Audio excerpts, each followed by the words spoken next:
In February 1987, Hollywood released 11 films back to back to back, and not a single one turned a profit. 11 in 1 month. That's not bad luck. That's an industry-wide meltdown disguised as a release calendar, and the names attached to these disasters? Stallone, Fox, Altman, Hopkins, directors who changed cinema, stars at the peak of their fame, all of them stumbling into the same black hole of a month. Here's what went wrong with every single one of them. Light of Day, released February 6th, had everything going for it on paper. Michael J. Fox at the absolute peak of his fame. Joan Jett in her film debut, a title song written by Bruce Springsteen, director Paul Schrader, who wrote Taxi Driver, and it's still disappointed, earning somewhere between $9 and $10 million domestically. A significant underperformance for a Fox vehicle at a time when he was one of the biggest draws in Hollywood. But the Springsteen connection is the real story here. In 1981, Schrader sent Springsteen a screenplay titled Born in the USA, hoping he'd star in it. Springsteen turned down the acting role, but took the title for a song he was already working on. When the album made that title unusable for the film, Springsteen wrote Just Around the Corner to the Light of Day as compensation. Schrader loved it so much he renamed the entire movie. Joan Jett performed the track, which reached number 33 on the Billboard Hot 100. The film was filmed in Chicago and Cleveland and even features a young Trent Reznor in a cameo with the band Exotic Birds. But critics found the tone all over the place. Roger Ebert noted it couldn't decide whether it was a blue-collar story, a family drama, or a rock and roll movie. That identity crisis kept audiences away. Still, there's a nice postscript. Michael J. Fox's foundation has benefited from Light of Day charity concerts organized by Springsteen over the years. So the connection between these two endured long after the box office receipts were forgotten. Dead of Winter, also released February 6th, marks the quiet end of a legendary filmmaking career. Director Arthur Penn made Bonnie and Clyde one of the most influential American films ever produced. He made Little Big Man. He made Night Moves. And this thriller, which earned roughly $2.2 million at the domestic box office, was essentially his final wide theatrical release. The production history is messy. Penn wasn't even the first director. Mark Schmooger started the film but ran into difficulties. John Bloomgarden briefly took over. Then executive Alan Ladd Jr. brought in Penn to salvage the project. It was a loose remake of the 1945 film My Name is Julia Ross, with Mary Steenburgen playing 3 different roles alongside Roddy McDowall. Penn was already coming off a string of commercial failures, and this one didn't reverse the trend. But here's where the story takes a turn. Dead of Winter holds a 77% on Rotten Tomatoes. Critics praised Steenburgen's triple performance. Over the years, the film has developed a devoted following, often compared favorably to Misery for its isolated snowy setting and psychological tension. Scream Factory released a special edition Blu-ray in 2017. Penn's only other theatrical film after this, Penn and Teller Get Killed in 1989, received almost no distribution. He spent his remaining years in theater and television, serving as president of the Actors Studio from 1992 to 2000. The director of Bonnie and Clyde, finishing his career in a film most people have never heard of. That's Hollywood. From the Hip, also released February 6th, is remembered today for one reason that has nothing to do with its quality. The screenplay was written as a hobby by a Boston real estate attorney named David E. Kelly. This was his first produced script. He'd go on to create L.A. Law, The Practice, Ally McBeal, Boston Legal, and Big Little Lies. So while the movie flopped, the writer's career turned out just fine. The film itself starred Judd Nelson as an outrageous young lawyer and earned roughly $7 to $9 million against a $9 million budget. Opening weekend brought $2.6 million from 970 screens. Nelson received a Razzie nomination for Worst Actor, though he lost.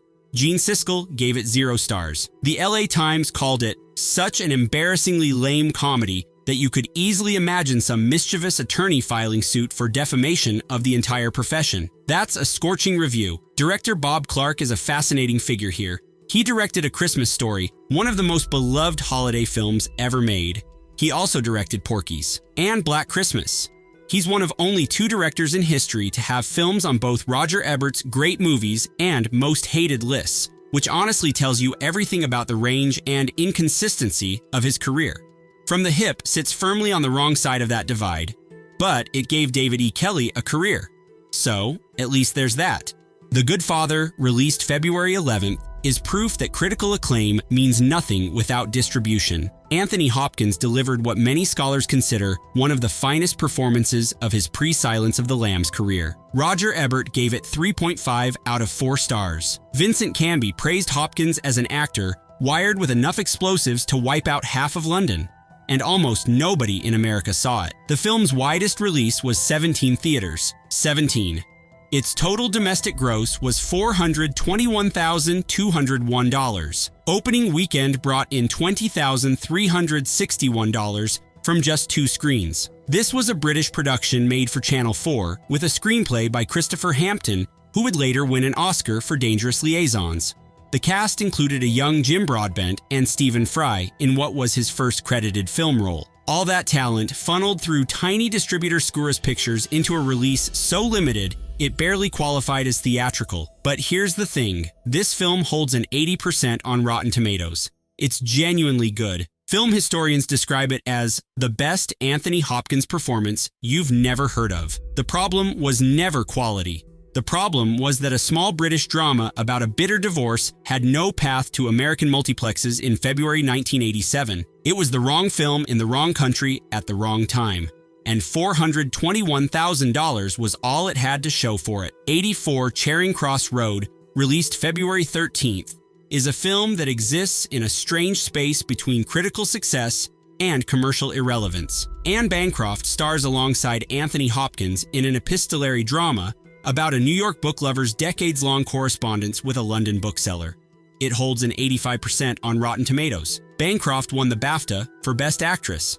Hopkins won Best Actor at the Moscow International Film Festival, and it made $1,083,486 total. Opening weekend, $24,350 from one theater. Its widest release never exceeded 24 screens. The real story behind the film involves Mel Brooks.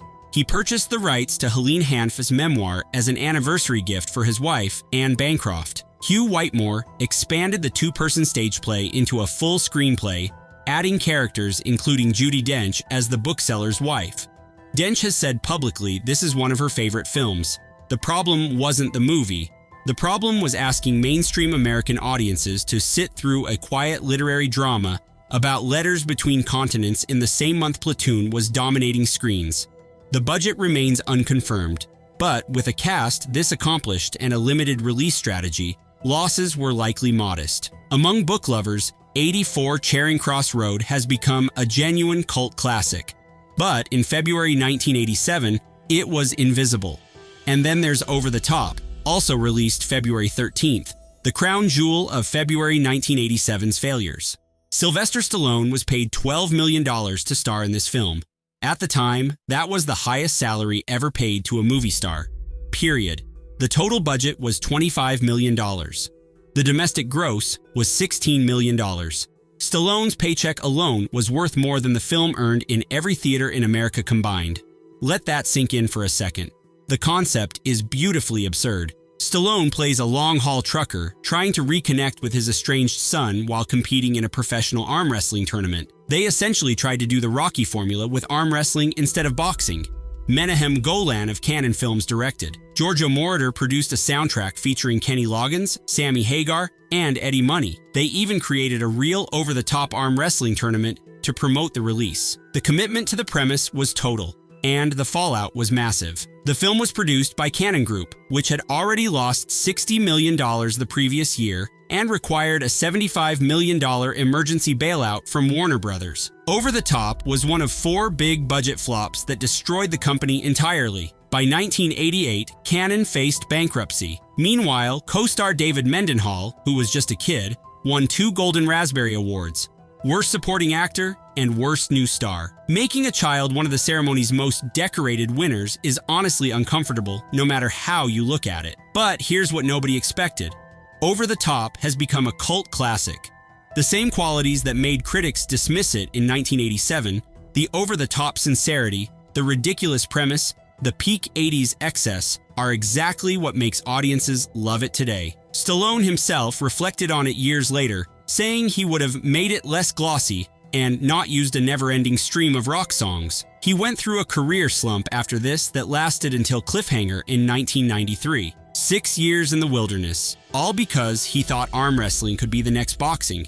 Next up is Death Before Dishonor, a military action film released February 20th starring Fred Dryer. If that name sounds familiar, it's because Dryer was the star of NBC's Hunter at the time. This was his chance at becoming a movie star. It didn't work. The film earned $3.7 million against a $5 million budget. Opening weekend pulled $1.8 million from 776 screens, but audiences vanished fast. Over 40% of the total gross came from that first weekend alone. What makes this one interesting is the production.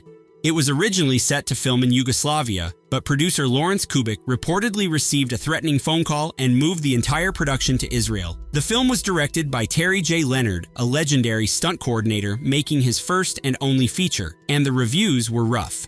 Roger Ebert dismissed it as a textbook example of a formulaic military picture with not a lick of original thinking in it. The film later ended up in Jack Shaheen's Real Bad Arabs as an example of stereotypical portrayals, which honestly is about the only cultural conversation it ever generated. Dryer went right back to television. The cinema score was actually an A-, which tells you audiences who showed up liked it fine. The problem was almost nobody showed up. Morgan Stewart's Coming Home, also released February 20th, is one of those productions so troubled it reads like a cautionary tale. It carries the notorious Alan Smithee directing credit, which in Hollywood was the official pseudonym used when a director wanted their name taken off a project entirely. That should tell you everything. The film started filming in August 1985 under director Terry Windsor. 4 weeks in, Windsor was fired. Paul Aaron came in to replace him and refilmed much of the footage. Then, the finished product sat on a shelf for over a year. When it finally came out, Aaron requested his name be removed. The result was Alan Smithee, a ghost directing a movie nobody wanted, and the box office numbers reflect that chaos. Opening weekend, $48,438. That's not a typo. $48,000 from 28 theaters. It eventually expanded to 344 screens and limped to $2.1 million total against a $7 million budget. It holds a 0% on Rotten Tomatoes from 5 reviews. The New York Times wrote that it was hard to imagine any adult sitting through this movie without dozing off. Star John Cryer, fresh off Pretty in Pink, survived this one. He'd go on to lasting fame with 2.5 Men. But this was a career speed bump disguised as a feature film. Square Dance might be the single most puzzling flop on this entire list. Also released February 20th, it stars Jason Robards, Jane Alexander, a young Winona Ryder, and Rob Lowe. The talent is undeniable. The results are staggering. It earned $225,358 against a $4 million budget. That means it recovered exactly 5.6% of what it cost to make. Just devastating. But the behind-the-scenes story is where it gets interesting. The film was produced by Michael Nesmith of The Monkees, who put up $2.5 million of the budget. NBC Co. financed the rest, marking the network's first ever investment in a theatrical feature. Originally, Gregory Peck and Emilio Estevez were cast. Peck dropped out and was replaced by Robards. Estevez left for another project but passed the script to his friend Rob Lowe, who accepted 1/20th of his usual salary and spent time with special needs adults to prepare for his role. And here's what gets me every time. Lowe's performance earned a Golden Globe nomination for Best Supporting Actor at the 45th ceremony. He lost to Sean Connery for The Untouchables, which is respectable company. The film even opened the 1987 Sundance Film Festival. All that prestige, all that talent, all that preparation, and it made $225,000. Now, Winona Ryder's role here is often called her breakthrough, but that's a stretch. Tim Burton cast her in Beetlejuice after seeing Lucas, not Square Dance. Still, her natural screen presence was already evident. The real story here isn't who was in it. It's that a film this stacked could vanish so completely.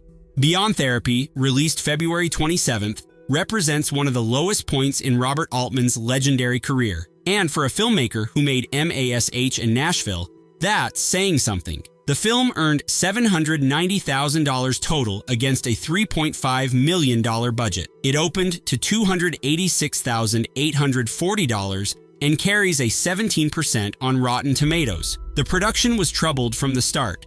It was based on Christopher Durang's successful off-Broadway play, which should have been a solid foundation. Carol Burnett and Alan Arkin were originally attached to star, but they dropped out and were replaced by Glenda Jackson and Tom Conti. Then Altman essentially threw out Durang's screenplay and wrote his own version. Durang later described the whole experience as very unhappy. The film was filmed entirely in Paris despite being set in New York, because Altman was living there at the time. This matters because of context. After Popeye in 1980, studios had turned their backs on Altman, considering his style too unconventional and unmarketable. Throughout the entire decade, he worked on low-budget stage adaptations, struggling to get anything made. Beyond Therapy is often cited alongside Quintet as his worst film. Roger Ebert gave it 1 star and said it was killed by terminal whimsy, which is honestly one of the best one-line takedowns in film criticism history. Altman's comeback wouldn't arrive until The Player in 1992. 5 more years in the wilderness after this one. We close with number 1 with a Bullet, a buddy cop film from Cannon Films, also released on February 27th. And honestly, it might be the most forgotten movie on this entire list. It earned just $410,952 at the domestic box office. Total, not opening weekend. Total. It opened on 228 screens and pulled in roughly $210,000 its first weekend. That's less than a mid-range house in 1987 dollars. But here's the detail that stings the most. Director Jack Smite originally wanted Denzel Washington for the co-lead. Cannon's Menahem Golan rejected Washington because he supposedly lacked star power. Instead, they cast Robert Carradine, best known as the lead nerd from Revenge of the Nerds, in what was supposed to be a tough guy Mel Gibson-type role. Think about that for a second. They passed on a future 2-time Oscar winner for the guy from a college comedy. The result was predictable.